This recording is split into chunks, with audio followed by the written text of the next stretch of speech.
નમસ્કાર દર્શક મિત્રો, જી ટીવી ગુજરાતી ન્યૂઝમાં આપનું હાર્દિક સ્વાગત છે। હવે જોઈશું સમાચાર વિગતવાર।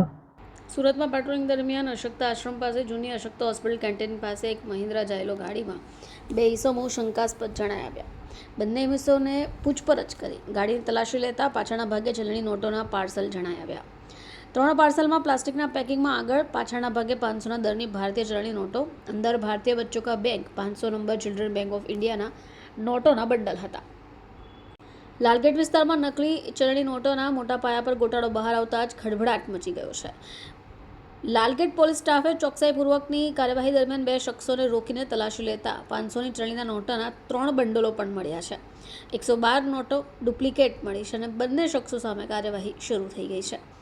ગઈકાલ લાલગેટ પોલીસની ટીમ પેટ્રોલિંગમાં હતી દરમિયાન અશક્તા આશ્રમ અશક્તા હોસ્પિટલ કેન્ટીન પાસે એક મહિન્દ્રા કંપનીની ગાડી શંકાસ્પદ જણાઈ આવેલ અને જેમાં બે ઈસમો બેઠેલા હતા।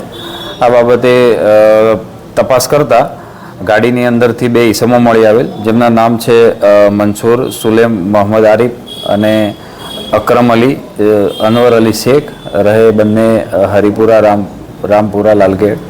અને ગાડીની તપાસ કરતા ગાડીની પાછળની ભાગે પ્લાસ્ટિકના પેકિંગમાં 3 ચલણી નોટોના પાર્સલ મળી આવેલ, જે ચેક કરતા ત્રણેય પાર્સલમાં પાર્સલની આગળ અને પાછળની બાજુ ભારતીય ચલણી દરની ₹500ની નોટો હતી અને વચ્ચેના ભાગે ચિલ્ડ્રન બેંક ઓફ ઇન્ડિયા લખેલી નોટો હતી।